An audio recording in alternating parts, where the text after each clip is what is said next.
Well, I'm going to inquire if Archangelo can hear me. Are we having any other issues, or are we about to go live?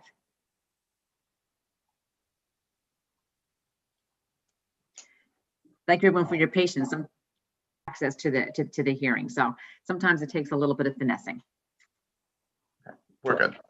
We're good. We're live now. All right. Well, let me introduce myself and the panel to you. My name is Ariane Vuno. I'm joined today with Justice Greg Massing and Justice Kenneth Desmond. Welcome to today's sitting of the Appeals Court. Just a quick reminder that you each have 15 minutes to present your argument, and there is no rebuttal in the Appeals Court. I'm not going to ask you to be patient again, because you already had been patient with us this morning with some issues, and let's just hope that we don't have any more. So I'm going to call the case officially now, Commonwealth versus Domingo Palma, 2020-0597. And Attorney Combs, you may begin your argument. Good morning. May it please the court, Thomas Combs for Domingo Palma. This case presents, in many ways, a very unusual error. I think it's unusual in two primary ways. First is really the extreme prejudice that was visited upon this case by the non-responsive testimony from the government's first complaint witness. It alluded to weapons ownership, to threats, speculative threats with a gun, potential racial motivation for ownership of that gun in the first place. Really kind of an extraordinarily, inadmissible, but really an extraordinarily prejudicial piece of testimony. The second thing that's unusual is how it came about. It's not easily ascribable to any party except really the witness herself. By her actions, she seemed intent upon injecting this sort of testimony or prejudicing the defendant in some particular way, despite not only the actions of defense counsel in filing a motion limine to keep not just general prior bad acts, but this specific unfounded allegation out of the case, the government's agreements with that motion, and then ultimately the court allowing that motion by agreement of all the parties. It seems there was no question that the evidence was not admissible for any legitimate purpose. I think we can agree, just speaking for myself, I think we can agree that we have a rebellious witness here. Clearly the witness was instructed by the prosecutor not to talk about this. And there seems to be, if I'm right on the record, no question that instruction was given, and it was given sufficiently. I think the prosecutor mentioned it a couple of times during the course of the trial. Would you agree with that? I would agree that there's a few mentions of the prosecutor instructing the witness in accordance with the court's order. So I would agree, and that's again why I think it's really an unusual kind of error, because not only would you also agree that folks were somewhat on notice that this might potentially be an unwieldy witness? The government does make mention of that. Now, that raises another interesting question on its own. I mean, first, the idea of having a motion limine, of frankly the defendant taking particular care with filing that motion to alert the court beforehand that this is a potential issue, receiving that order from the court conveyed to the witness, is really the defendant doing everything that he can to make sure that testimony does not come in. I mean, there is incumbent upon everybody, not just the defendant and the prosecutor, who again apparently conveyed that order from the court to the witness. I think that makes the error much worse in a sense, because the witness, knowing that this testimony was not supposed to come in, testified in direct contravention to that order, to testimony that was highly prejudicial. Well, of course, it didn't come in on direct, right? Correct. She'd gone through the whole direct examination without doing it. That's correct. And again, that's sorry, go ahead. You've been very agreeable to our questions so far. I got one more for you. Would you also agree that really the only issue before us is whether the judge abused his discretion in denying mistrial? I preserve two claims here. One is prejudicial error. One, as Your Honor just said, is the abuse of discretion for denying the motion for mistrial. The reason I am arguing both of those is I think that the moment when the testimony is it's messy, sure, but it's objected to, frankly, forcefully right in the moment that it occurs. The initial motion is one for a mistrial, but my reading of the Williams case and of Rule 22 is that, in that moment, the error is brought to the court's attention in no uncertain terms. So it's not only the court struck it. The court immediately said, this is struck, disregard it. Right. And that gets into a rather thorny issue of what defense counsel had as far as options in that moment. Because remember that this testimony, and this speaks to Justice Desmond's question as well, this testimony was entirely non-responsive. A yes or no question was asked about a different topic, and the witness essentially answered with whatever she felt like saying.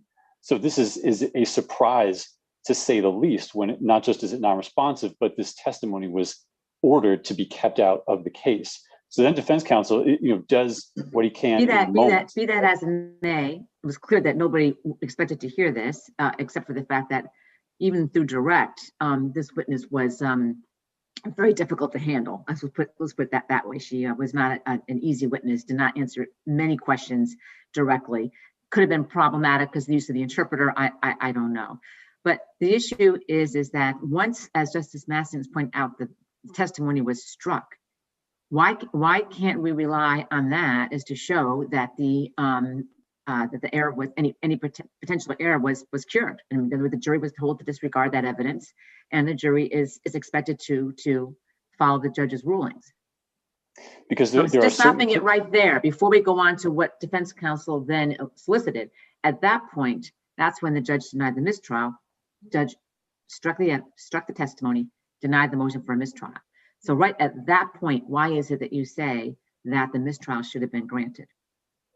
Because there are certain errors that are so inflammatory, so uncurable, that an instruction cannot do anything. It is the proverbial bell that cannot be unrung. That's why I cited to the Niemiec case, to Redmond. I mean, there's a lot of sites in there where the SJC and this court have both said that there are errors that are so serious that can infect the trial so substantially that instruction essentially cannot cure that error. And that's exactly what defense counsel in this case is faced with. And it's he says he's between.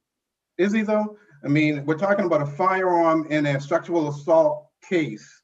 We're not talking about a prior rape or a prior sexual assault case.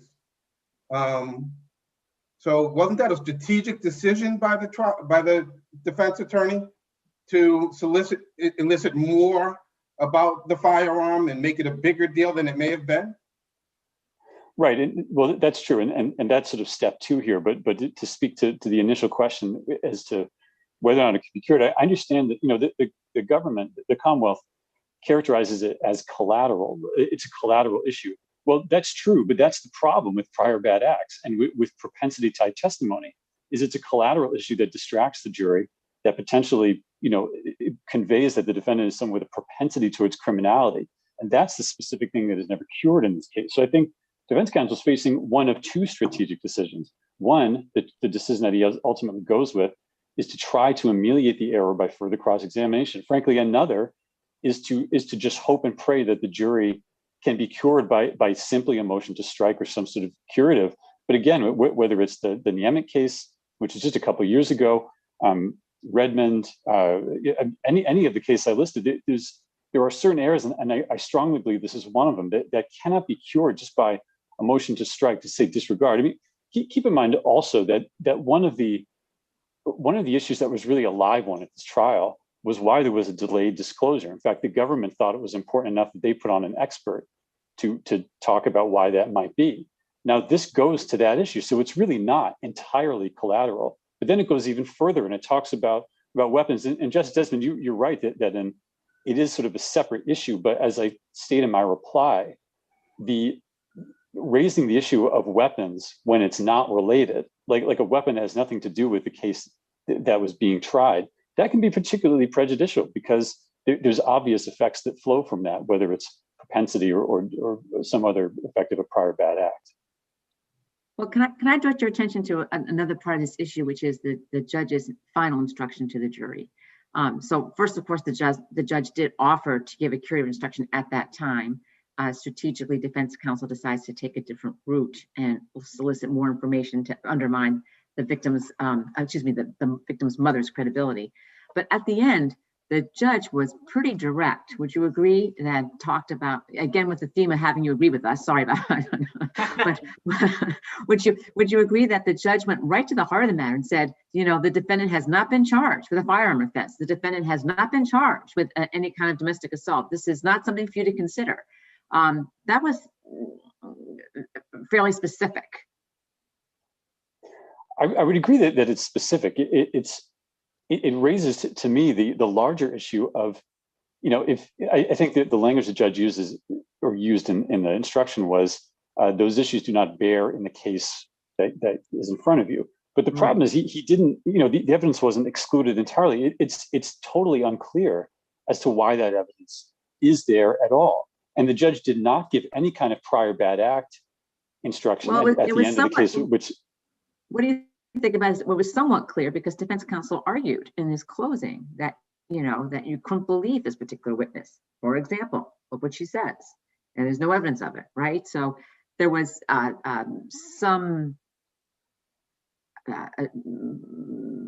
it was put in some perspective, let's put it that way. This evidence was put in some perspective by defense counsel. That's true, but I don't see defense counsel as having really any choice at that point. The evidence came out that he did everything he could to keep out of this. And again, I credit him because he knew that this was, we're talking about a witness that may give more information than is needed, but he did everything he could to make sure that this evidence didn't come in. No, he was vigilant. He was vigilant. And then when faced with it coming in, he had to make a choice at that point whether to try to mitigate it or just to rely on instruction. And he's absolutely right that in many cases, this being one of them, an instruction will not be sufficient because the evidence is so prejudicial. So he has to do what he can. Reasonable minds might differ as to that point. One moment, Justice might differ, excuse me for interrupting, as to that singular point after the initial reference that was immediately struck. Whether or not more damage followed, reasonable minds might differ. Would you agree with that? I mean, a lot of the information that seems complained about now was elicited after the initial first reference. Well, I'd push back on the use of the word elicited. The second, if Your Honor is referring to the testimony from the witness that the supposed possession of the gun was motivated by his fear of people of color, that was another answer that was wholly non-responsive to the question that was asked. I mean, at that point, the jury was excused. Both parties spoke to the judge again. And the defense counsel again said, Judge, I cannot get a fair trial. The prejudice at this point is extreme. And then after the lunch break, the Commonwealth came back and said, I'm asking you to deny this motion, or whatever phrasing it used, the effect was, deny the motion for mistrial, do not mistry this case at this point. So this issue is going on. And I think of it, not to use kind of a law school phrase, but the but-for cause here is the witness's insistence upon testifying in contravention to the order. So I have trouble, I guess, holding all of this against defense counsel, who is making decisions in the middle of a trial. This is not the easy decision to make because he did not ever think he would be confronted with this particular issue. So now he has to make a decision on the fly, whether it's trying to mitigate it through further cross-examination or trying to do what he can with it in the closing. I would not hold that against defense counsel somehow. Well, it doesn't matter. The error doesn't matter now because defense counsel took these specific efforts to try to mitigate it.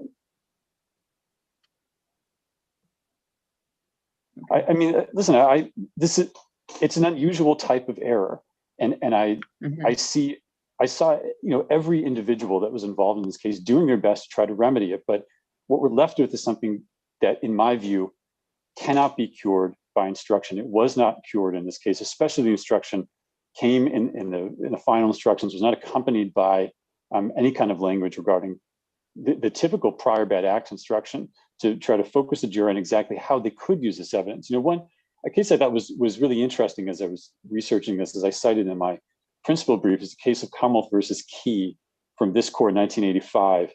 It was a similar kind of issue. A prior bad act came out during trial when it shouldn't have. And the court was concerned because the evidence was kind of in there for an indeterminate purpose. The quote is, "This left the evidence in the case for the indefinite but prejudicial purpose for which it had been introduced." So I think that's what's occurred here is the instruction could not cure it, and it did not cure it in this case.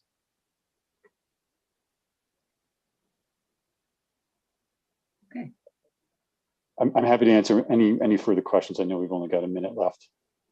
Yeah, no, thank you very much for your argument. I'll check with the panel and see if they have any questions. So Justice Massing or Justice Desmond, any additional questions? Nope, No. seeing none. Thank you very much for your argument. And now I'll turn over to the Assistant District Attorney. Attorney O'Sullivan. Good morning, and may it please the court, Shane O'Sullivan for the Commonwealth.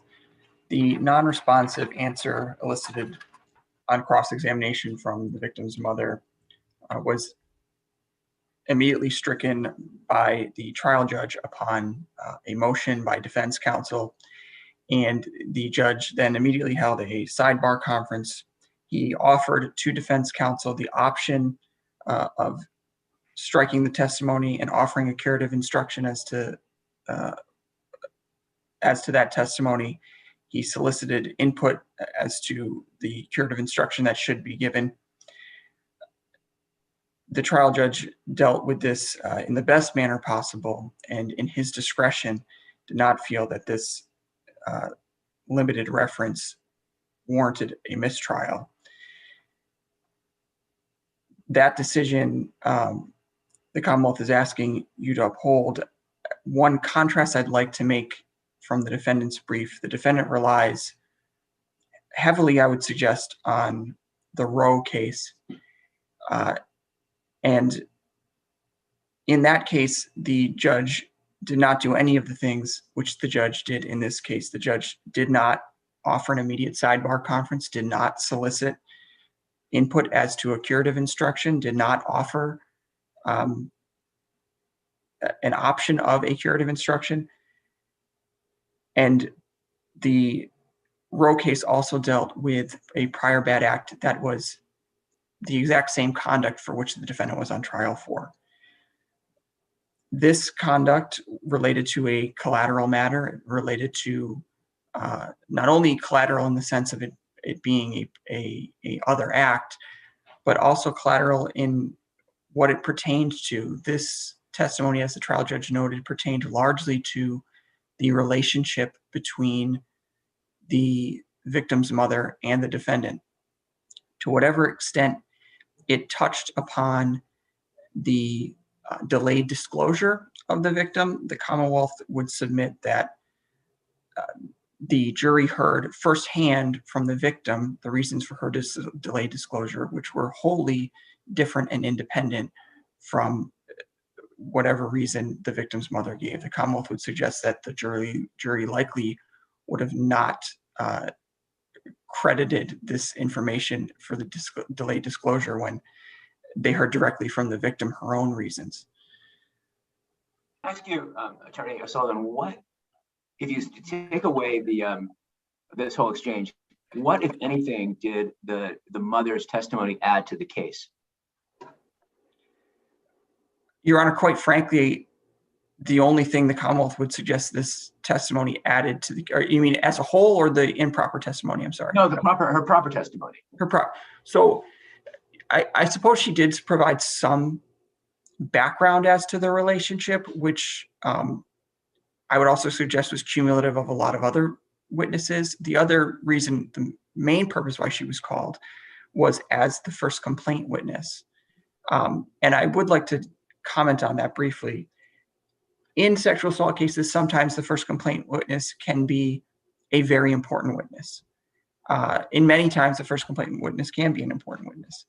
In this case, however, I would ask the court to look at that first complaint testimony. It was consistent with the victim's report to the extent of the timing of it. There was testimony as to this phone call that was listened in on, a phone call between the victim and the defendant that the mother and the victim's brother listened in on. And the mother's testimony is consistent with the victim's that the first complaint happened at the conclusion of that phone call. However, the Commonwealth would concede that many of the other details, or some of the other details around that first complaint, who initiated the phone call, the exact details of the disclosure, are somewhat different. So I don't believe that the mother's testimony as a first complaint witness was so impactful because it corroborated some, but not all of the details. Where the overwhelming evidence came in this case from the Commonwealth's perspective is the corroboration not in the first complaint witness, but from the corroboration that occurred from all of the other witnesses, and I think most importantly, some of the forensic evidence taken from the defendant's cell phone. The defendant kissing the victim on the mouth was corroborated by her brother, who's Jose, who she had disclosed that to, and who had experienced a similar conduct by the defendant. The victim's testimony that the defendant had kissed her with an open mouth and forced her to kiss him on the nipples was corroborated by the thumbnail photographs that were taken from his cell phone. The victim's other older brother observed the defendant in the victim's bedroom in the morning and at night, corroborating the victim's testimony that that's when the abuse had occurred. And the voicemail that was recovered from the defendant's cell phone, where the victim left her what can be characterized as an inappropriate message for an 11-year-old, corroborated the victim's testimony that the defendant requested that she leave such messages. Her other younger brother also listened in on that phone conversation, that the inappropriate phone conversation between the victim and the defendant. So there was very little that this witness offered that was independent of other witnesses and that was impactful in light of the entirety of the case. And to whatever extent the improper testimony that came out in cross-examination, again, that went to largely a completely collateral matter. It was, to whatever extent it had bearing on the delayed disclosure, it was contradicted by the victim herself. The prosecutor did not capitalize on this in closing argument. In fact, the prosecutor requested that the jury completely take it out of their mind. And it was mitigated by an instruction. The trial judge's instruction, which he solicited input on and did not receive a contrary instruction from the defendant or a request that the instruction be given at a different time, asked the jury to not concern themselves and that it did not bear on the ultimate issue. The defendant draws attention to the fact that the jury was not instructed as to the proper use of this testimony. And in most prior bad act cases, the jury is instructed as to the proper use of the testimony. What's unique about this case is this is not a prior bad act that the Commonwealth was intending to elicit for any purpose. So an instruction as to the— There's no proper use of that testimony. Correct. So the trial judge's instruction was completely appropriate. There was no instruction that he could give on proper use that would have been acceptable in this circumstance. The instruction he gave was to withdraw the issue from the jury's consideration for whatever purpose the Commonwealth might use it for. So in that regard, I believe the instruction was proper and appropriate. And I also would suggest that the trial judge's instruction went even further by instructing the jurors that no such charges had been brought against the defendant. It, in essence, bolstered the defendant's argument that this witness was not credible. So for all those reasons, the Commonwealth suggests that prejudicial error did not occur here, that the judge clearly did not abuse the wide discretion that he was in the best position to make as to whether this impacted the trial so that a mistrial was necessary. If there are any further questions, I'm happy to answer them. Okay, just a moment. I'll check with the panel to see if they have anything else they want you to comment on. Justice Massing, no. Justice Desmond, no. All right, so we have no further questions. I want to thank you both very much. I think that your arguments were very helpful in this case. It's a tricky issue. It did come up in an unusual way, and we appreciate you. All right, we are live. Okay, thank you very much. All right, so good morning and welcome to today's remote sitting of the Appeals Court. My name is Ariane Vuno. I'm joined today by Justices Gregory Massing and Justice Kenneth Desmond. Just a reminder, you each have 15 minutes to present your argument and there is no rebuttal. we thank you for your patience this morning. Thus far, we had a few issues and we think they're all resolved. And if we do have any recurring issues, we ask you for your patience in advance. I'm going to call the case Cold Spring Green versus East Boston Savings Bank, 2020-0522. Attorney Gilliland, excuse me. Please begin your argument. Good morning. Good morning. May it please the court. My name is Michael Gilliland on behalf of East Boston Savings Bank, which I'll refer to as the bank. This is a case on appeal before you involving one claim, a 93A claim, where all other claims of Cold Spring Green have failed below. It involves one bare conclusion, which is contrary to the underlying facts, including facts clearly established in the record. And it involves and supported by only one sentence, which sentence cites to nothing in the record, and let alone provides the essential grounds for a decision. The bank makes three arguments this morning. Those arguments are: one, the derivative rule. I'll explain these arguments in more detail in just a minute. One is the derivative rule. Two is the appropriate appellate fact-finding rule. And three is the appropriate trial court fact-finding rule. And just to give you a little more details on these three arguments before I go into them in some depth, the derivative rule says that where a 93A claim is derivative of other common law failed claims, the 93A claim also must fail. The appropriate appellate fact-finding rule says that where the 93A claim is contrary to the documentary evidence below and the clearly established facts below, the appeals court can make its own findings of fact and reverse the 93A decision. The third argument, the appropriate trial court fact-finding rule, says that where the trial court failed to provide the essential grounds of its decision and engaged in a bare or ultimate conclusion, the case must be must be remanded for more fact-finding. So the first argument is the derivative rule. And the derivative rule works like this. Again, it says that where the 93A claim is derivative of only failed claims, the 93A claim must also fail. The point of the derivative rule is for a court to police against unmeritorious piling on of 93A claims, unmeritorious piling on. We all know. I'm going to interrupt you. I think we understand the rule. The problem is the factual basis. And the plaintiff argues that there was evidence that there was a different conduct that was the 93A. It wasn't a breach of a contract. The jury found there was no breach of contract. It wasn't fraud in the inducement of the contract. It was this conduct of, to use the word they would characterize as extorting extensions from their client, which was different from any of those and didn't derive from any of those claims. Well, Your Honor, the answer is pretty simple to that. If you look at their brief, which is at page 38 to 41, which sets forth what their argument on this point, they don't set forth anything there. There are no facts set forth there as to what this separate and distinct claim is. What they do say is that it is a separate and distinct claim. They do say the focus was not on the prior contract. They don't set forth what you just said. They don't do that. But where did I get it from? I promise you, I did not read the entire transcript. What you get it from is they cite to a case called Renovator Supply versus Sovereign Bank. That's the case they cite to.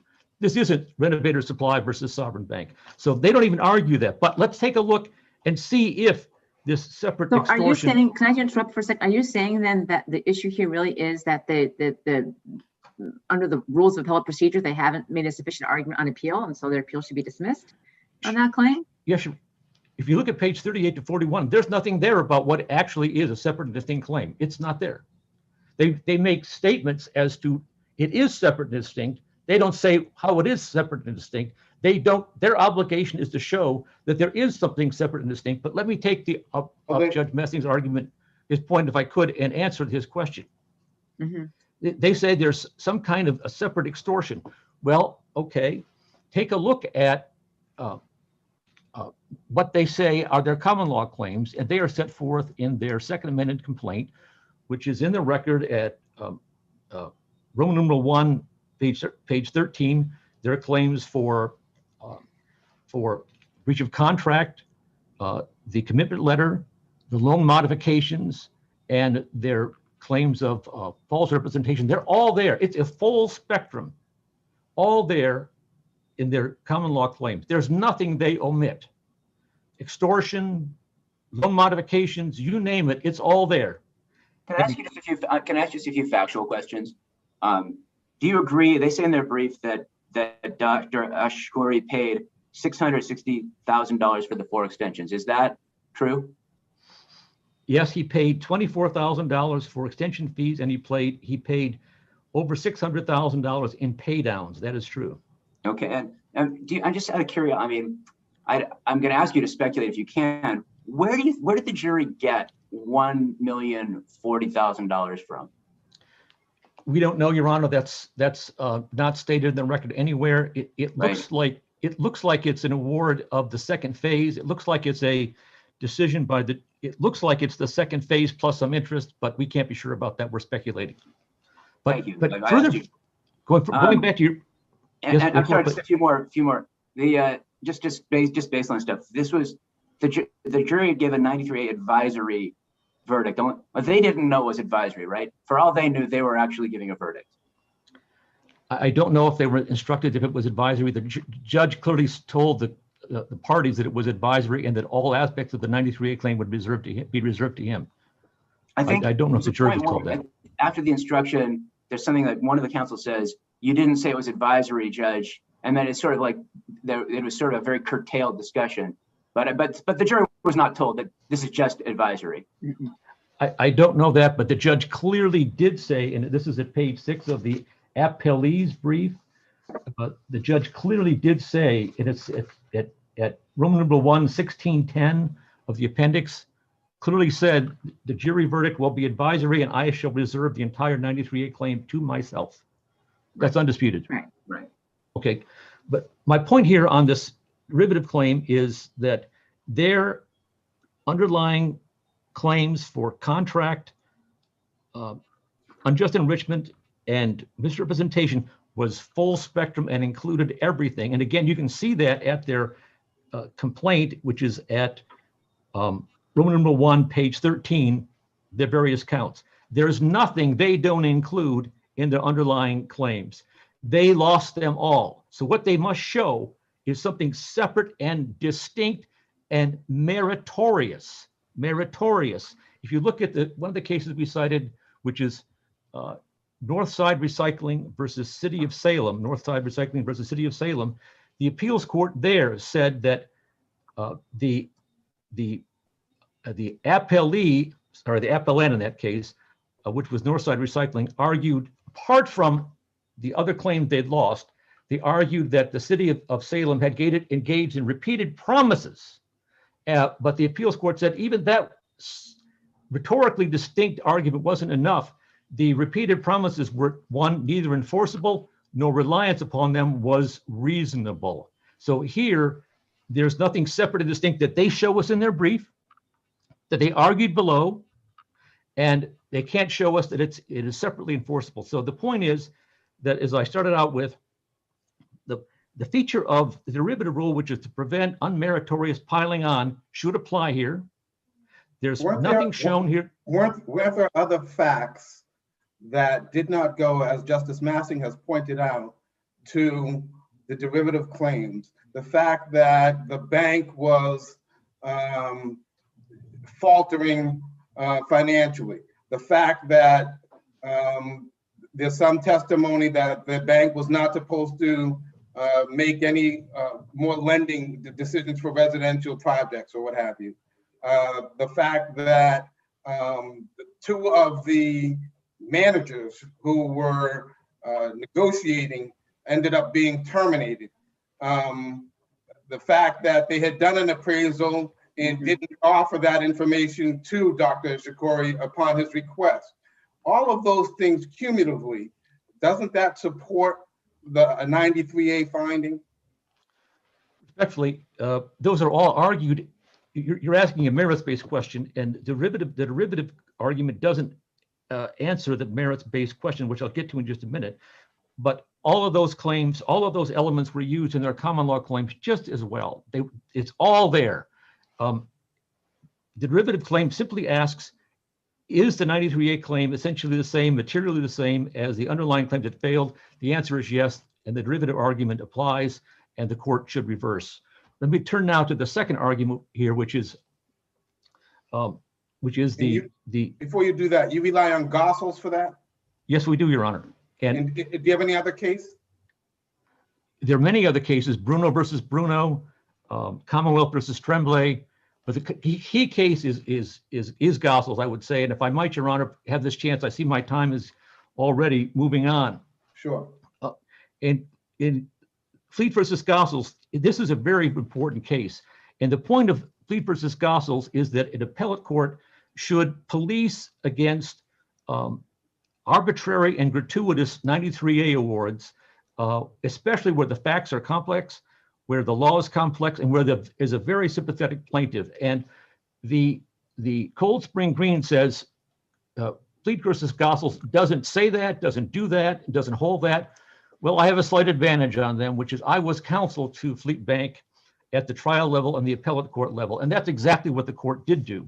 And the court said what it was going to do and did in footnote number 9. It says, when a trial court does not make a specific finding, an appellate court may consider stipulated facts, documentary facts, and facts that are not contested and clearly established in the record. It may also make additional findings that are not in conflict with the judge's permissible findings. That's footnote number 9. That's what they did. What the court then did was it policed the record in the case, including the appeals court decision, and concluded that the appeals court decision was not supported by the documentary facts, was contrary to the evidence, or was unsupported by the evidence, and found facts that the appeals court had not found and reversed. What it did in reversing was didn't just uphold the trial court ruling, which was there was no 93A violation. It found the facts and then concluded there was no unfair or deceptive conduct at 93A should be reversed. Now, looking at the merits, 4 points. As to the merits, there are loan documents. As to the loan documents, the documents contained a cap on lending amount, which is 3.9 million. And also, there's no promise in those loan documents of a phase 2, nothing there. There is, secondly, a commitment letter. And that commitment letter says that the bank may require a satisfactory appraisal before additional lending. Now, that cap is important because the cap of 3.9 million takes into account something called the loan to value ratio that the bank does not want to exceed. And I won't go into details on that right now because I don't have the time, but there's a reason why that cap is there. It's not arbitrary. It's a hard number, 3,933,000. They can't go beyond it. And phase 2, which is over 900,000, they must exceed the cap. So with respect to the contract documents, there's a cap and there's no promise. With respect to the commitment letter, it says a satisfactory appraisal may be required before additional lending. There's no promise. It may be required before additional lending, no promise. Finally, next there's the loan documents, the loan modifications. The loan modifications all reiterate the prior documents, reiterate them, and again, by reiterating them, they state the cap. They state the cap, and they make no promise of further lending. It's not there. Finally, there is the statement that the bank engaged in misrepresentation because a loan officer said, her name was Krista Berardi, said that we will roll into phase 2. We will roll into phase 2. However, subsequent to her statement saying that, which was March of 2009, what then happens is there are 4 loan modification agreements after that from the time period of June 2009 to June 2011, which reiterate and say no waiver, signed, these are all signed by the borrowers, reiterate the loan documents and the commitment letter where there is no promise and there is a cap. There's a cap. So all of their claims fail on the merits. They fail on the merits. And what do they say to get around this? I'm sorry, let me interrupt you. I'm sorry to interrupt. On the Rule 52 issue, two questions. One, did you ever ask for findings or express dissatisfaction with the judge's findings? And two, do you have to? I didn't hear the second part. Well, let's answer the first one. Did you ever, at the trial level, say that these aren't sufficient findings? You didn't make clear enough findings, Judge? But we don't have to, because what happens under Rule 52? Yeah, so the first question was, that was the second question. The first question was, did you? No, we did not. Okay. Because And you don't we have to- relied upon the rule. Okay, and I just wanted to get, so, and you did not be, you say you don't have to because? The rule says so. The rule says quite clearly that we don't have to make in order for the requirement of the judge to find the facts specially under Rule 52, the rule says clearly right there that we don't have to object or file a motion to amend or to alter. That objection is preserved for appellate purposes by the nature of Rule 52 itself. So my second argument, which let me finish on before I go. Well, I'm afraid your time is up. And your arguments are spelled out in your brief, but I am going to check with the panel to see if they have any further questions for you. I have one additional question. Okay, please go ahead. So, was the bank aware that the doctor believed further lending was coming in the phase 2 portion of the project, notwithstanding the bank's belief that they had committed to no further lending? Do you understand that question? Well, I think I do, which is we had never told him that there would be phase 2 funding. We never promised that. There was the cap. I understand that. But I'm saying, notwithstanding that, the doctor, for whatever reason, right or wrong, was under the impression that further lending was coming in phase 2. And was the bank aware of that? Did they exploit that, what you may call an improper belief?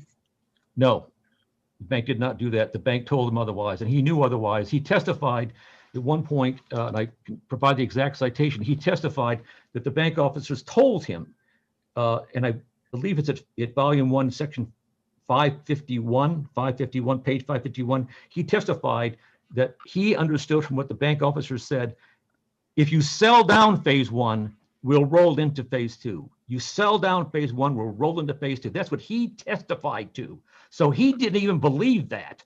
If he sold down, sure, there's a good chance the bank will do phase 2, but he never did. So he didn't even believe that, whatever rhetorically they may say. Volume 1, 551, I believe it is. Thank you. So the answer to that question is no.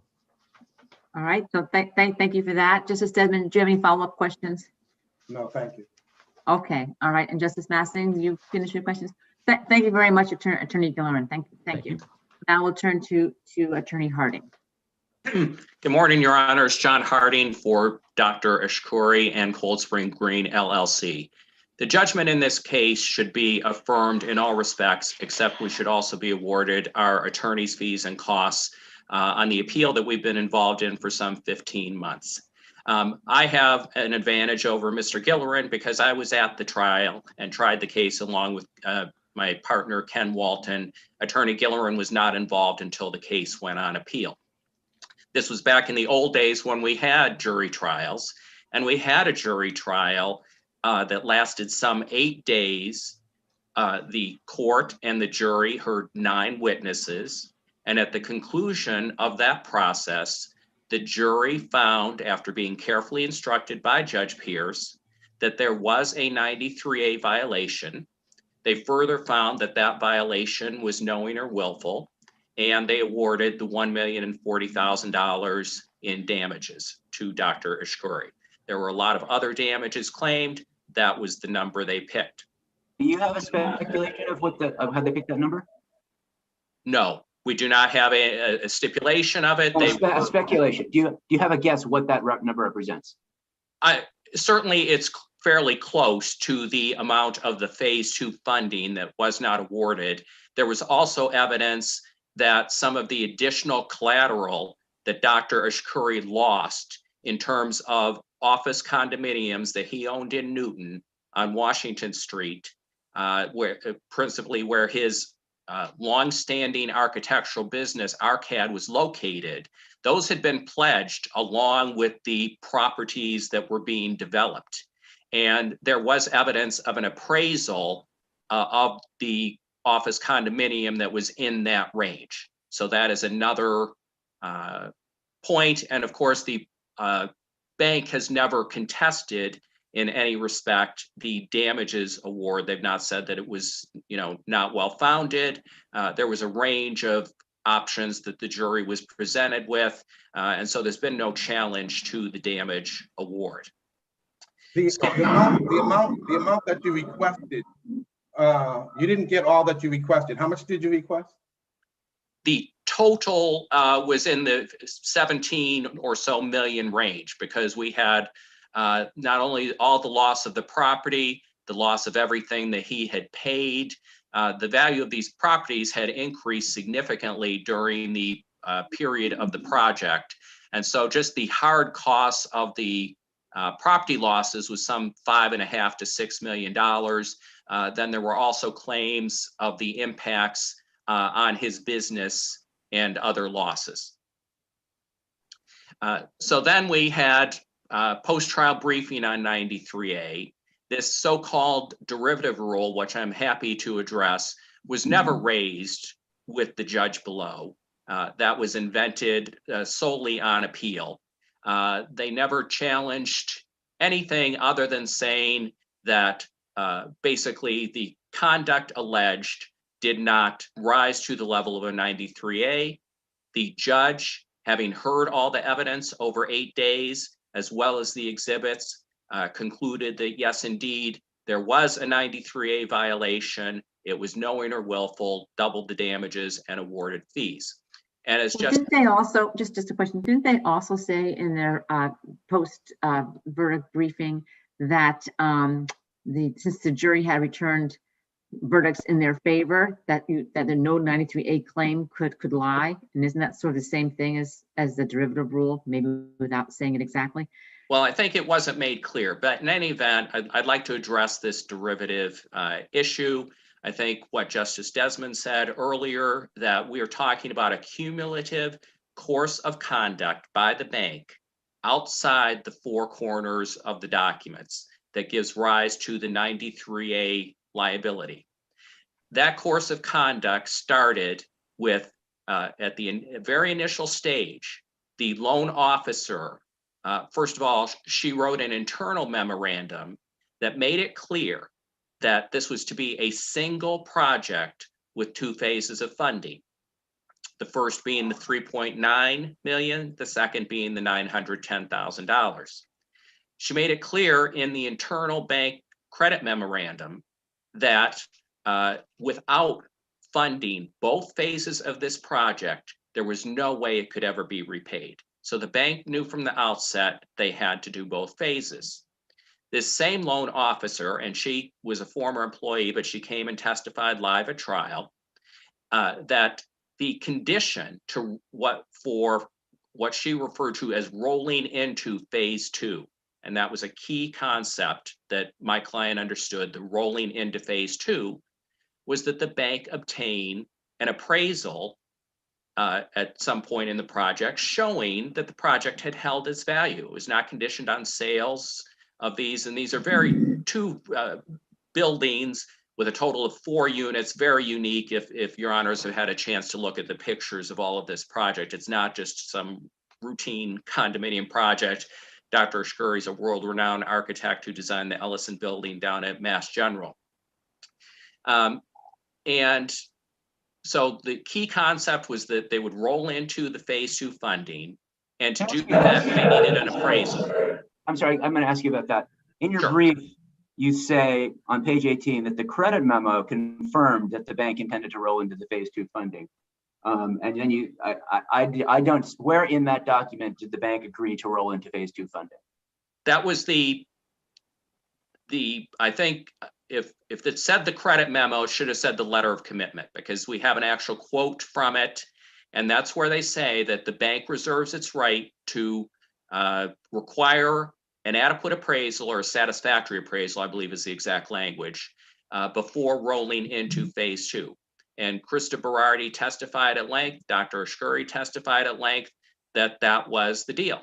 So in the middle of 2009, while the bank was floundering, in fact, failing and about to be taken over, except for the fact that it was able to negotiate a merger to become part of East Boston Savings Bank. The bank got that appraisal. It showed not only had this project held its value, but in fact, it had increased in value by some $1.5 or $1.6 million. So what Mr. Gillerin is saying about loan to value, it just doesn't apply here. But the bank did not disclose that appraisal to Dr. Ashkuri at that time. And even later, when he found out about it, they didn't disclose it. That in itself. Also, in your brief, you say that the letter of commitment said that they were obligated to give him a copy of the appraisal. I don't see that in there either. It's definitely in there. I don't have it right in front of me, but I actually can take a look at it though. It's appendix volume 2, page 183. You say in your brief that it clearly obligated the bank to provide him with a copy of the appraisals. I want to see upon request. Actually, that's not what you say, but if it says that in the if it says that, you see where it says upon request, he can have the appraisal. Right. But in any event, that was the condition. So is it no? Where is it?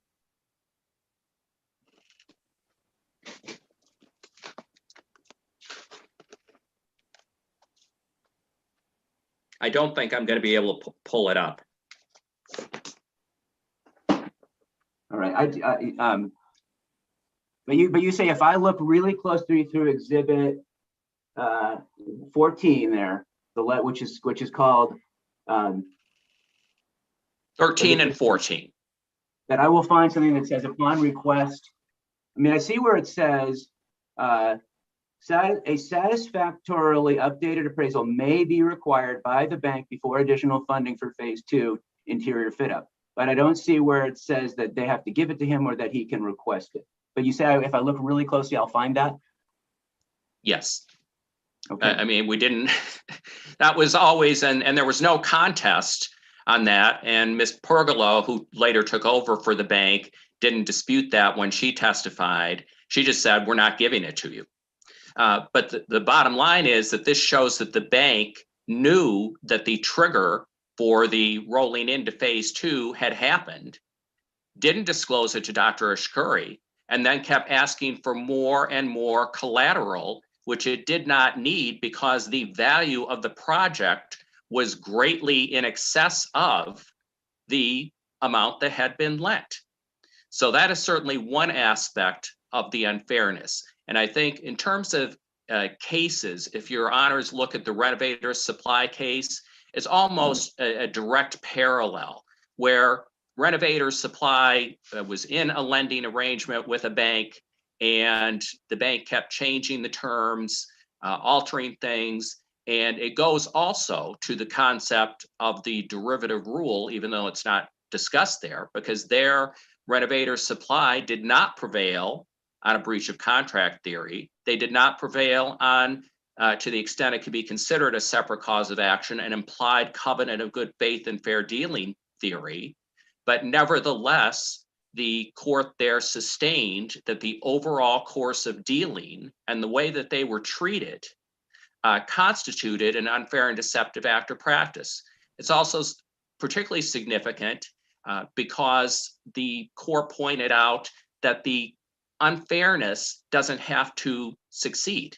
In other words, the person who's the target of it can say no, as renovator supply said, no, we're not agreeing to those terms. And here, Dr. Ashkuri at the end, before the bank pulled the plug on this, was asked to pledge his home as collateral for this project. He said no, the bank pulled the plug, put the project into default, and the whole thing went into foreclosure, both the project and his office condominiums. And in renovator supply, they made the point clear that the fact that the bank made inappropriate demands of its customers was sufficient to state a 93A, even though the customer at the end of the day had walked away from the deal.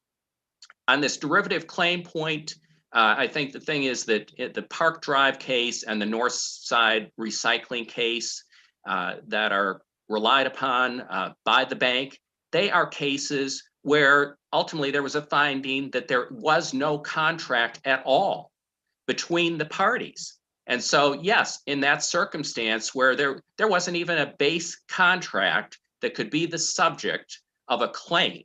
So that is hardly some derivative rule. And I think we established clearly at trial that our claims for 93A were separate and outside the four corners of the agreement. The other point on Gossels and Tremblay is that Mr. Gilleran has only read you part of the footnote and part of the statement in Tremblay.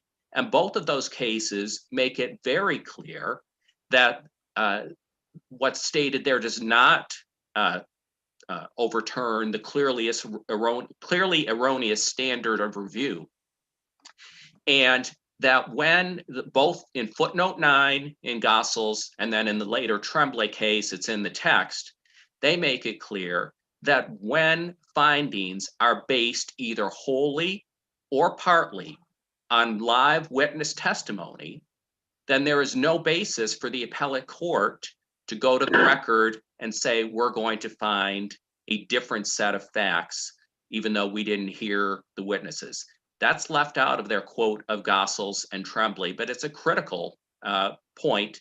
It really does explain how, to the extent that there's a difference between the interpretation of 52A under Massachusetts law and the federal counterpart, that if you're dealing with witness testimony, it's just a different set of facts. And so what we've let me interrupt you just a second, because I think we had a little bit of a loop problem with the timer here. Okay. The way, and I think I caught it at the first loop, yes. And I was going to say that I think you have about 15 seconds left, and maybe it is actually that your time is expired. It was cutting down to about a minute and a half when it looped back to earlier. So your time is expired.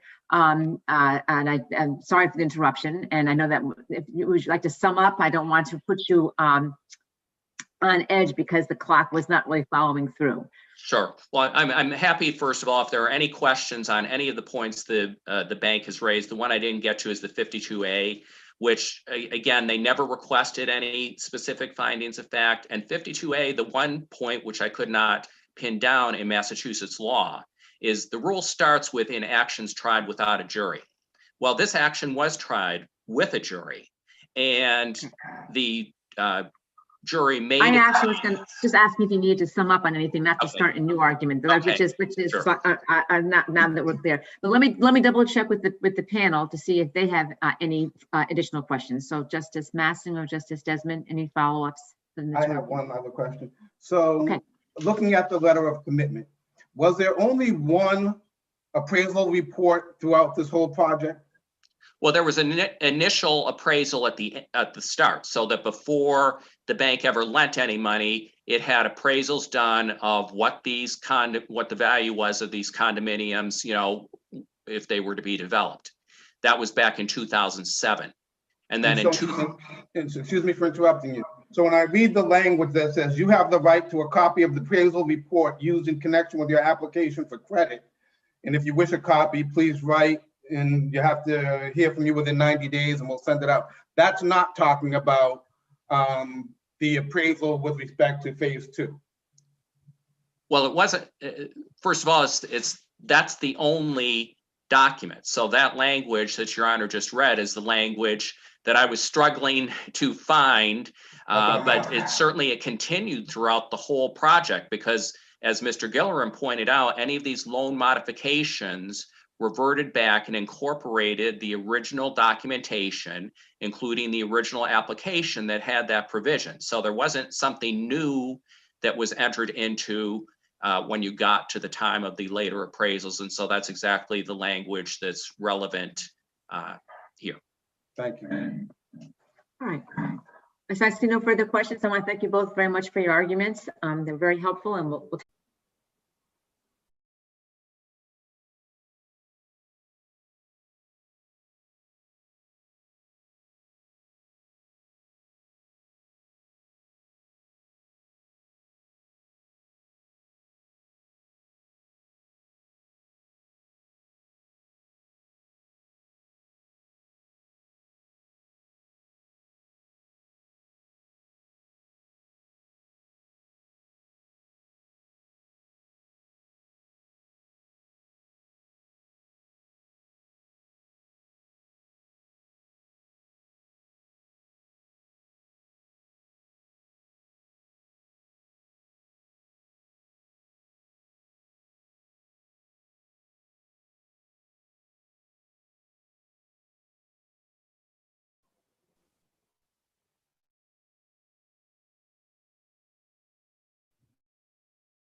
We are live.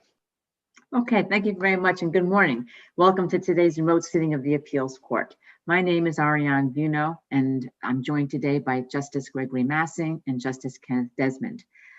Just a quick reminder, you each have 15 minutes to present your argument and there is no rebuttal.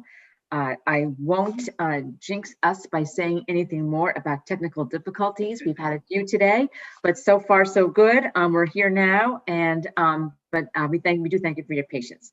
So let me call this case Matthew Haney and another versus the Department of Environmental Protection and others, 2019-1395. Attorney Revere, please begin your argument. Thank you, Your Honor, and members of the panel. Paul Revere on behalf of Matthew Haney in both matters as trustees. This is an appeal of a decision of the Department of Environmental Protection. I've done a few of these in my life, and generally, in most cases, I would tell my client, it's so deferential, it's not worth the time. When I look at this case, Your Honor, members of the panel, this is a case which is ripe for review and is one where the DEP's decision should be reversed. The primary issue is it's the application of something known as the plan changes policy. That's a policy where DEP can accept changes from the applicant. Now, the interesting thing about this case is not only does it have the plan changes policy and the failure of the DEP to properly apply it consistent with its rules, but it also overlaps with a decision of the Supreme Judicial Court called Oyster Creek Preservation. In the Oyster Creek Preservation case, the Supreme Judicial Court held that when a conservation commission does not act in a timely manner on an application under the Wetlands Protection Act and a local wetlands protection bylaw, that it loses the local conservation commission the ability to apply the local bylaw and to make the decision in the first instance. Now, in this matter, the Mashpee Conservation Commission failed to act in a timely basis on a proposed timber bridge. That timber bridge, that failure to act was appealed by my clients to the Department of Environmental Protection Southeast Regional Office. The Southeast Regional Office actually denied the timber bridge. Mr. Rivera, I'm sorry, I'm gonna interrupt you. We have a short time and we know the facts. Okay. Let me ask you get right into something. On the plan change policy, I don't understand you to be arguing in your brief that the change from timber to steel was insubstantial. You're not arguing it's insubstantial, is that correct? You're arguing that it's substantial, but they can disregard that. I think primarily we're not arguing because you have so much deference to the factual determinations of the DEP. So we're arguing, yes, it is substantial. And therefore, the first step of the plan changes policy is whether it falls within one of the three exceptions. And you say it falls within the first exception because the failure to act. Correct. But wouldn't you agree that if that exception gives the department, it says may, that it gives them a discretion decision whether to accept the change or not? Right. It gives it discretion. I agree with that, except if you read the language, and I can give you specific citations to the appendix, the administrative law judge says, I have it written right here, it says, he concludes, it's appendix 7, page 657, says, petition's proposed steel bridge alternative is substantially different from the original proposed timber bridge and increases wetlands impacts to the salt marsh and land containing shellfish. As a result, the petitioner's revised project cannot be reviewed and approved in this appeal. Okay. Your But point is must that be submitted. Okay. There was no application of discretion. The administrative law judge said, I cannot review and approve it. And that's not applying the policy. The policy is to do discretion. And it also overlays with the Oyster River decision that basically the Mashpee Conservation Commission had no authority to act further in this matter. So that is was your the- point that the administrative judge did not understand the fact that he had the discretion? Is That's that the point? I'm not reading the administrative law judge's mind. I'm reading what he wrote in his words, and he said, the petitioners cannot be reviewed.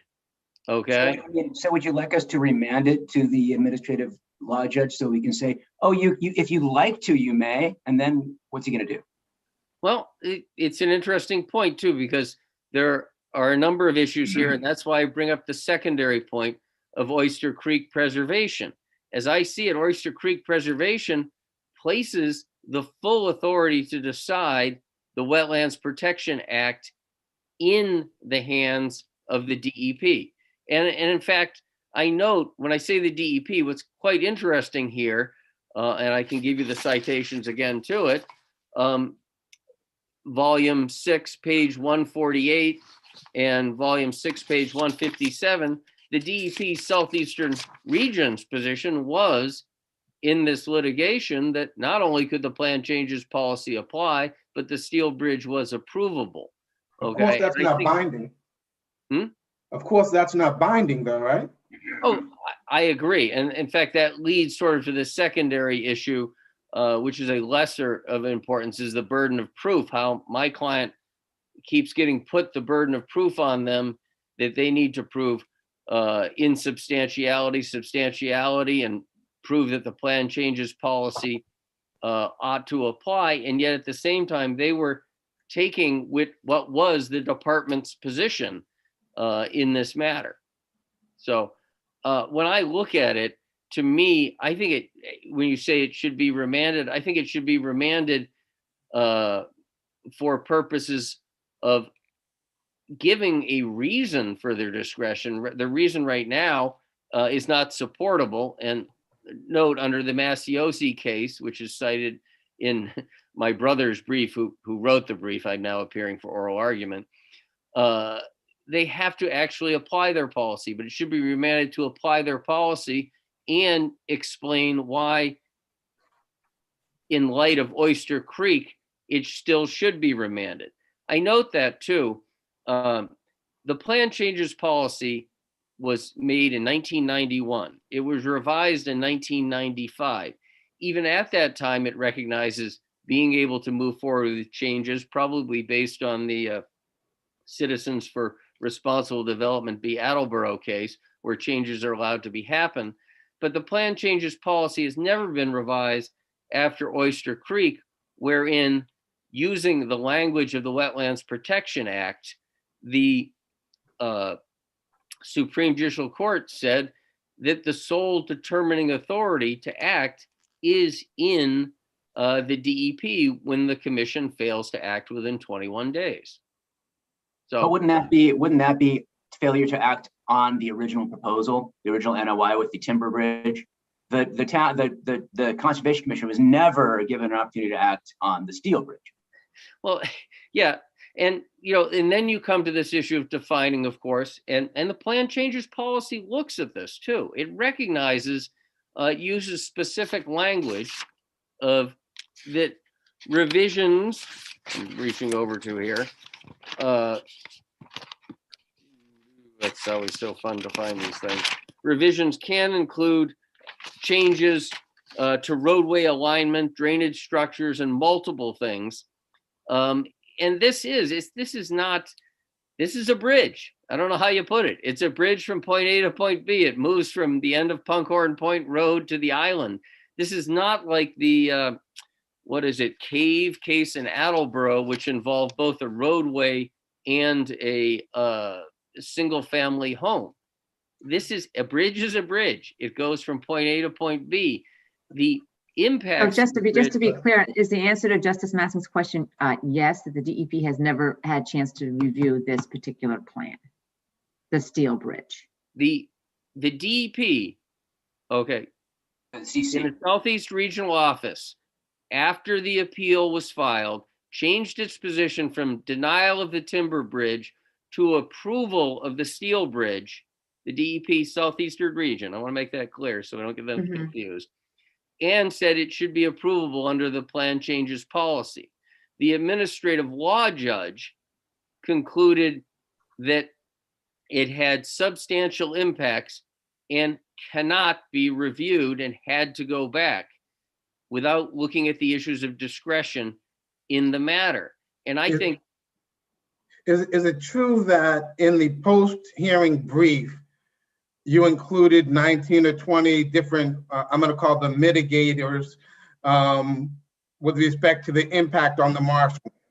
And those mitigators, those were never vetted by the folks who were in opposition to the project. Is that fair to say? Well, I don't think that's fair to say. I mean, those are what I think you're referring to is the potential conditions that ought to be added. Mm-hmm. That they sought out and determined to add. I mean, yes. Yes. But remember, those were in the administrative record.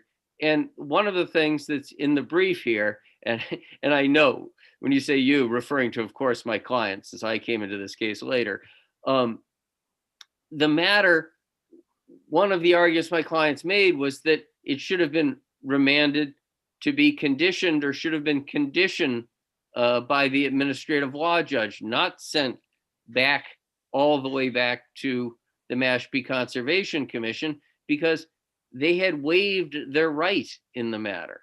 I mean, one of the things that Citizens for Responsible Development, the Attleboro, talks about is the plan changes policy is an attempt to make, also to have efficiency, not to have a matter get sent all the way back down, only to get appealed back to DEP.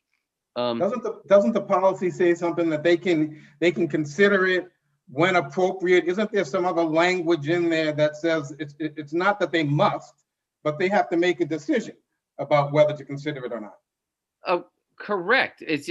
There's no question that the terms of the policy provide, say, may review the policy under these three circumstances. And we're talking about circumstance number one, the failure to act of the Conservation Commission. But here, as I pointed out in the beginning of my argument, the administrative law judge said they cannot review it, did not make a discretionary decision, and did not did not explain the rationale for exercising the discretion. It's a classic judicial issue, the issue of unreviewable discretion. If there isn't a reason explained, then a decision becomes unreviewable. An interesting point too, of course, is that in agency law, generally, the appeals court only affirms a decision based on the grounds adopted by the actual agency. As it says in NSTAR Electric v. Department of Public Utilities 462 Mass 381, the agency's ground for decision must be clear from its order and not from post hoc rationalizations. And it's actually, technically, it says appellant counsel's post hoc rationalizations, but I didn't want to make any aversions to my fellow counsel in this matter. So in terms of that, a couple of questions. So if you read the ALJ's decision, it's pretty clear that the basis for the decision is there's 5 experts, and he credits the experts that are that oppose your client, and he discredits the experts that your client presents, right? I mean, so it's pretty clear. It seems pretty clear what the basis for the decision is, wherever you put the burden of proof. So if the only thing that this is just speaking for myself, and I'm not saying what the panelists would do. If the only thing we agree with you is that the ALJ had discretion, but wrongly said, I don't have any discretion. If we remand it for the ALJ to decide whether or not to exercise that discretion, would you rather us do that, or would you rather us just remand the whole thing back so you can start over it? Well, I think there are 2 parts to that, because the first decision is whether he credits the experts. He doesn't, not only is it my client's experts, he does not credit the DEP's experts, but what he says is that there are substantial impacts. He doesn't say that they're not impacts that can't be permitted. Okay, he doesn't, I mean, there's a difference. Whenever you do any action in a wetland, you have some amount of impacts on wetlands. The question is whether those impacts can be conditioned or not to meet the performance standards of the act. And the judge didn't make that decision. So I would say there are two pieces, both the discretion issue and two, it should have at least gone to the Southeast region to make a decision whether they could have permitted it. That's all. So then the answer to my question was you'd rather throw your dice with a rehearing in front of the ALJ as opposed to starting from scratch. I think it should go back to the ALJ for a decision to either to move forward or to remand to the regional office. Thank you. One more question for you. You say on page 35 of your brief that the OADR, the ALJ, applied the incorrect burden of proof. What is the correct burden of proof? Well, the correct burden of proof, I laughed when I was looking at this yesterday. The burden of proof applies to the person opposing the department's position, and it's the department's position essentially at the time of administrative trial. I actually had a case where my client got a superseding order, the Cordy Allen case. And then the department decided it didn't like its superseding order in a couple months before the adjudicatory hearing, and therefore we carried the burden of proof.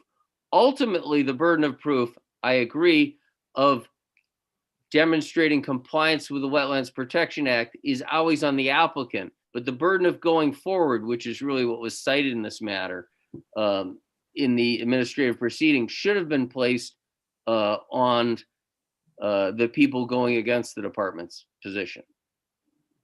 Okay. Okay, I don't have any more questions. Okay, thank you, Justice Masson. And how about Justice Desmond? Any follow-up from you? Nothing additionally, thank you. Okay, thank you. Nothing from me either. So thank you, Attorney Rivera, for your argument, and I will turn to Attorney Triplett. May it please the court. Tracy Triplett on behalf of the Department of Environmental Protection. I just want to touch briefly first on this idea that the presiding officer and by reflection, the commissioner who actually issues the final decision, it's just a recommended final decision from the presiding officer, are somehow unaware of the terms of their own policy and that there are exceptions in that policy. I don't think there's any basis to make that assumption here. I think, in fact, what is on the record is that the trust never properly made this issue of an exception an issue in the adjudicatory proceeding. The department's regulations require the presiding officer to prepare and share what's called a statement of issues to be decided at a hearing before the hearing begins. And they prohibit the presiding officer from allowing a party to, absent a showing of good cause, add a new issue later. And those regulations are cited in our brief, but they're at 310 CMR 10.05 and also 310 CMR 1.0116K. And the point of those rules is to promote efficiency and fairness and prevent a situation like, frankly, what happened here, where a party waits to the last minute to inject a new issue into the case. And here, the only issue that the trust asked the department to determine was whether their new steel bridge proposal was an insubstantial change under the policy. And consistent with that request, the presiding officer identified the issue related to the policy to be decided as whether the project changes made that new project substantially different from the original project. And no one, including the trust, objected to that being the issue to be decided. And so that's the issue the parties litigated. And that's the issue the presiding officer evaluated and on which he made very specific and detailed findings. As we've heard, the trusts aren't appealing, I guess, this determination of substantialness, which relies on those findings. And that's not surprising because the department found that the trust had presented no credible evidence to refute the other party's expert testimony, including testimony that this new proposal, this new steel bridge, would be larger and significantly heavier than the original timber bridge. And that as a result, in order to construct it, you would need to mount a crane on a barge, and that bringing a crane mounted barge into a shallow intertidal area created a real risk of harm to these protected shellfish areas in that location. And also that this heavier bridge had large concrete abutments that would detrimentally affect the salt marsh. So, I'm sorry, Attorney Triplett, I just want to back you up a little bit on the failure to raise the issue at the hearing. It's raised after the hearing in a post-hearing memo, right? Before the presiding officer issues the opinion. It is. And under the department's regulations, if you want to raise a new issue that late in the game, you have to demonstrate good cause. And that is not demonstrated in that post-hearing brief. It's a very bare bones argument saying, what about this exception, basically? There was no good cause demonstrated whatsoever. There was no effort to make that. You know, in addition, the final decision comes down and the trust don't even ask for reconsideration. If this was such an important and significant issue to them, they had the option to do that rather than getting us all to this point. But here we are. So in sum, I think, you know, just on this, this point is that the department fully and fairly resolved the issue related to the policy that the trusts and all the parties agreed to have it decide. And that was whether this new project was substantially different from the original project. And they're not challenging that determination here, as we've heard. And on that reason alone, I think the court can affirm. And to do otherwise would not only be extremely inefficient, it would be really unfair to the parties who spent time and resources litigating an agreed to set of issues consistent with the rules for these hearings that everyone's aware of, that the department has promulgated. And it would also set aside a determination that is entirely consistent with the legislature's clear policy judgment that projects affecting wetland resources should be reviewed at the local level first. This court's recognized that principle, that legislative intent, several times in its cases, including the Hamilton case that's cited in our brief. And that policy is expressly reflected in the department's plan change policy, which says that the primary purpose is to have local review first of projects affecting wetland resources. I'm not quoting, I'm paraphrasing there, but that is the express purpose. And here, although both Oyster Creek and the plan change policy recognize that the Conservation Commission sort of gives up some of that ability when it fails to act or fails to timely act. Absolutely, Your Honor, it does. When that happens, the department has superseding review, and under its plan change policy, it does have the discretion to keep, you know, a project for review first. But that's not the default. That's not what the statute and the legislature's policy judgment is as a priority. The priority is, the whole focus of this system is local review first. And I mean, we're not talking about the same project that apparently, you know, inadvertently in this case, the Conservation Commission didn't timely decide on. I mean, it spent a lot of time, the record shows, reviewing that original project, but there was a mistake at the end and they missed the deadline for when they needed to issue their determination. They spent a lot of resources deciding it, and then they've been litigating since, right, as part of these proceedings. I wanted to ask you about that as well. The in the plan change policy, the exception for when there's a failure to act. Setting aside the timeliness of raising it, would the late action qualify as a failure to act within the meaning of the plan change policy? It arguably would. The department didn't make a clear decision on this. It is an arguably applicable exception. Okay. Having said that, as you've noted, the policy is extremely permissive when it comes to applying those exceptions, as you would expect, because we want local review first. You know, it should be a really unusual situation where the department keeps it. So as a technical matter, perhaps this situation meets that exception. But in terms of what those exceptions are generally getting at, and there are 3 of them, they're focused on situations where the Conservation Commission really explicitly is waiving, right? Waiving its local review rights, is not interested in the project. The third exception allows, through consultation with DEP, for the Conservation Commission to say, okay, you know what, department, why don't you handle this in the first instance? We're fine with that. So all three of those exceptions are really about a situation where a Conservation Commission doesn't want to have the local review as evidenced one way or another. And that clearly isn't the case here.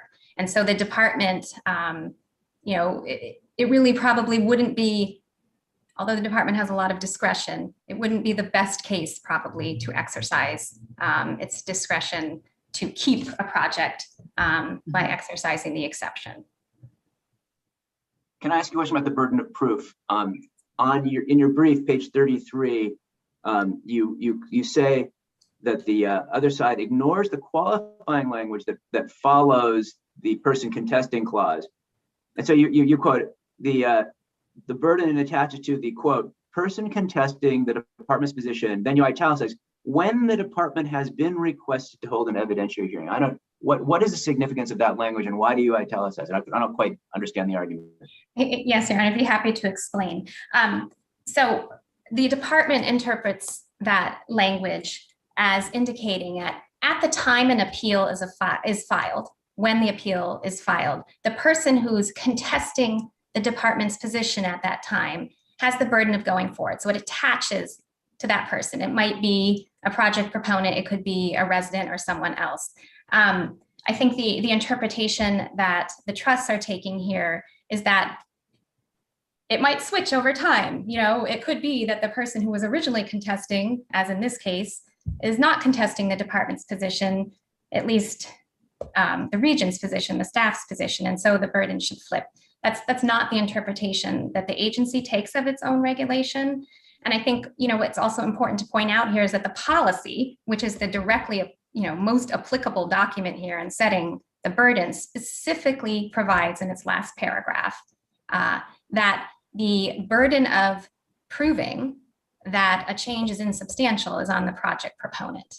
So I think that's really that document probably controls, to the extent there's any ambiguity in this 310.10.03 regulation, the department has a rational interpretation of it, and that should control. And then I would note, and I think what's maybe the sort of primary thing on burden of proof is that the presiding officer found that the trust had failed to present really any credible, unrefuted evidence to support their position. And so whoever had the burden of going forward, it wouldn't matter for them. They wouldn't succeed in either case because of the findings that the presiding officer made on the evidence presented.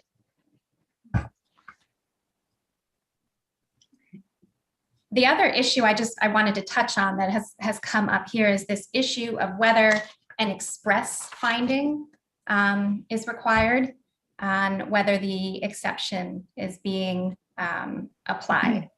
And consistent with the legislature's policy judgment, the policy here on local review first generally does require that you send things back to the Conservation Commission first. And I think that makes sense because you have a project that is either significantly changed in its configuration or having increased environmental impacts. It's akin to having a new project with greater impact. So it makes sense that the policy is focused to send those type of projects back for local review first. So because of that, really the department isn't required to make an express finding that no exception applies when it is declining to review a substantial plan change. And that's because under those circumstances, local review first, that legislative prerogative, is exactly the result contemplated by the policy. And this is really reflected in the language of the policy. It's very permissive. There's no requirement to make an express finding anywhere in that policy. The department may accept a project if it decides to exercise its discretion to apply one of the exceptions, but it doesn't require the department even to take a look to see if an exception applies, much less apply one if there is one that's applicable. And that makes sense, again, because local review is really the overarching goal here.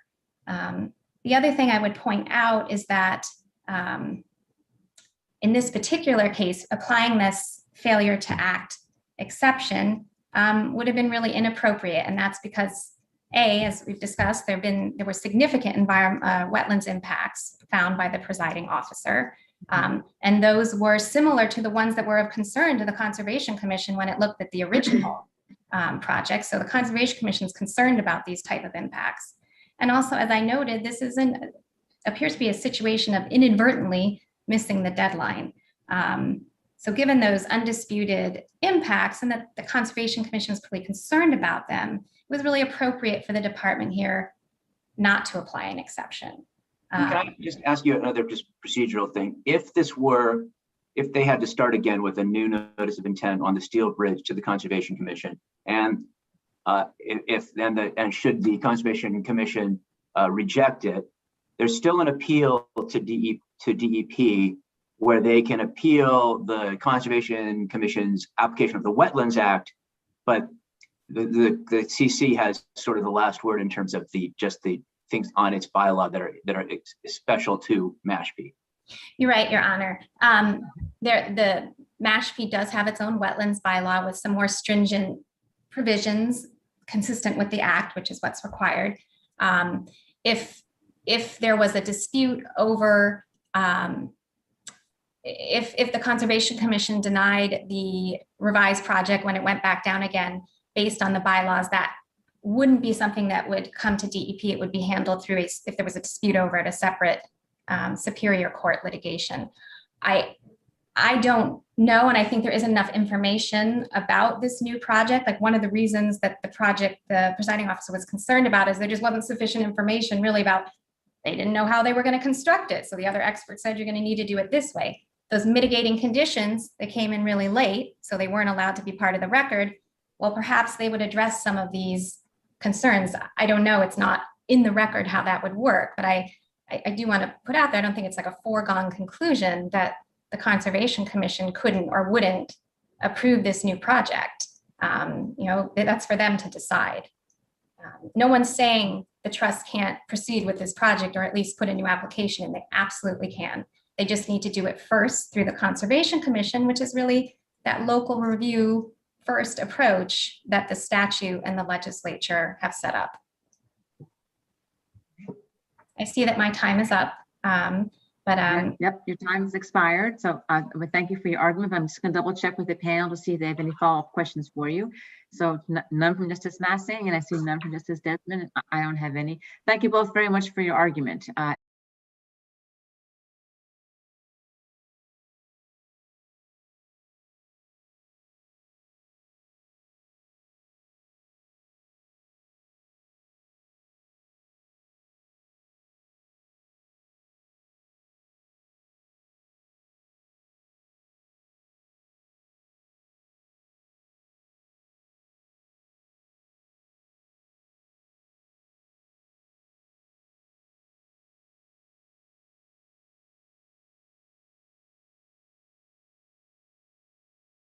We can tell you that we've gone through the entire record, so we're familiar with the record and familiar with the facts.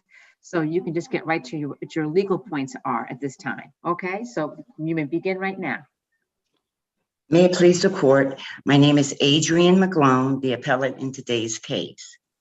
This case raises issues of whether the appellant, Adrienne McGlone, can be legally and lawfully found in contempt of court without any violations of any order or contemptuous acts.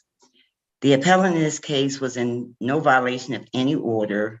In fact, the appellant, Adrienne McGlone, provided evidence such as phone records, text messages, and written documentation of compliance to all orders, as well as submitting evidence that gave proof that the appellee, Joe Austin, did not follow the instructions of the May 30th, 2013 order. The May 30th, 2013 order clearly set out the stipulations to be followed. The appellee, Joe Austin, during trial, provided no evidence indicating he had complied with any portion of the May 30th, 2013 order. However, the appellant, Adrienne McGlone, provided evidence again, such as phone records, text messages, and written documentation that proved that the appellee, Joe Austin, made no attempts to follow the May 30th, 2013 order or have a relationship with the minor child. This I'm case going to has, interrupt you, Ms. McGlone. I'm going to interrupt you just for a second because I have a question for you. But before I pose the question, I apologize. I neglected to introduce myself and the members of the panel to you. So my name is Ariane Vuno, and I'm joined today by Justice Gregory Massing and Justice Kenneth Desmond. So I apologize. When they speak to you, they'll introduce themselves as well, so you know who's talking with you. My question is whether or not about your familiarity with what was required of you with respect to the judgment that was issued and setting up a parenting schedule. yes, if you look at the record clearly stipulates what is to be done by who. And I was clear of my requirements to fulfill the order. So yes. And what was were and those I am. requirements? I'm sorry, I didn't hear you. What were those requirements in your view? Can you explain them to me? According to the order, I was to allow any communication from the appellant, should there been any. Okay. Not saying verbatim, because I don't actually have the order in front of me, and I don't want to move around too much because I don't want to lose you guys. But okay. The order was definitely very vague, but it did have some stipulations to be followed that were pretty much really simple stipulations. Okay. And one of them, to your recollection, was to allow for communication, correct? Could you repeat that? One of them, to your recollection, one of those stipulations to your recollection is to permit communication, correct? Permit communication? Yes, between your daughter and her father. Is that right? No, I'm not sure that's consistent with the record. It doesn't specifically say anything about permitting communication. It was just a given that if there was an attempt to communicate, that communication would be allowed. I see. But the order doesn't specifically say that, nor does the order mention parenting time. Okay. Can I proceed? Yes, you may. This case has been a miscarriage of justice and replete with errors, such as the minor child ordered to unsupervised visitation with the appellee, Joe Austin, who has a criminal record of sexual assault and rape. The illegal removal of minor child from the home and placement into the Department of Children and Families custody for 120 days in violation of Mass General Law, Chapter 119, Section 29C, and in violation of minor child's right to an attorney and a guardian ad litem. Further errors were the continuous erroneous contempt, fines, and confinement of the appellate Adrian McGlone in an attempt to derail the appellate Adrian McGlone's military career, which was in violation of the Service Members Civil Relief Act, formerly the Soldiers and Sailors Act. Ms. McGlone, I'm going to interrupt you for a moment because I have a question. This is Judge Desmond speaking to you. One of the things that it seems you were found in contempt was because you did not allow father to have visitation with the child at reasonable times as agreed with mother. Did you ever agree with father about any times that the father could spend with the child?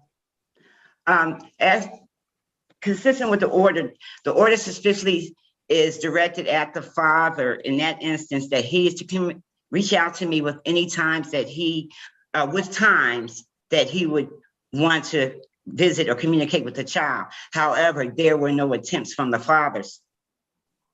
So the order says that the father must communicate to me any time or try to come up with a time to do that. And the father never did that. So there was never any agreement between you and the father as to when he was going to spend or visit any time with the child? No, the father never reached out to me to set up any type of arrangements. And all the communication had been one-sided, had been me communicating with him. And in those instances, when I reached out to him, he never requested meeting with the child, say for any type of visitations or anything, as the record indicates. And when you reached out to him, did you ever on your own agree that he could come see the child on any particular day or time or in any way? I mean, I wouldn't be able to agree to anything if there was nothing suggested. Okay. So he never asked me, so I had nothing I could agree to. Thank you. The further errors were, excuse me, the ordering of contempt fines be paid from child support in violation of the 2009 Massachusetts Child Support Guidelines, which state child support is intended to meet the child's survival needs in the first instance. Money paid as child support is intended to be used for the care of the child involved. It is not for the custodial parent to use for expenses. In general, child support is designed to maintain a child's living standard and ensure all basic needs are covered. So basic needs such as shelter, food, clothing. And lastly, all actions taken in this case have been in violation of the Mistrial Law, Chapter 231, Section 59H, special litigation against public participation, in which there has been malicious prosecution and intentional infliction of emotional distress against the appellant, Adrian McGlone.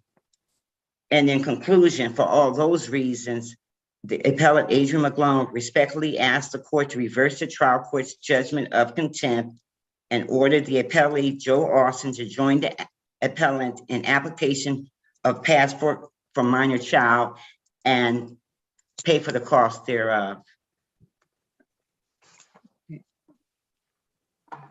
All right. Have you concluded your argument, Ms. McClone? Yes, I have, Your Honor. Okay. I'm going to see if the panel has any questions of you before we conclude. Justice Massing or Justice Desmond, either one of you have any additional questions? Okay. I see none. Okay, I don't either. So thank you very much for your argument. What we do now is take the case under advisement, and we will issue a decision shortly, and you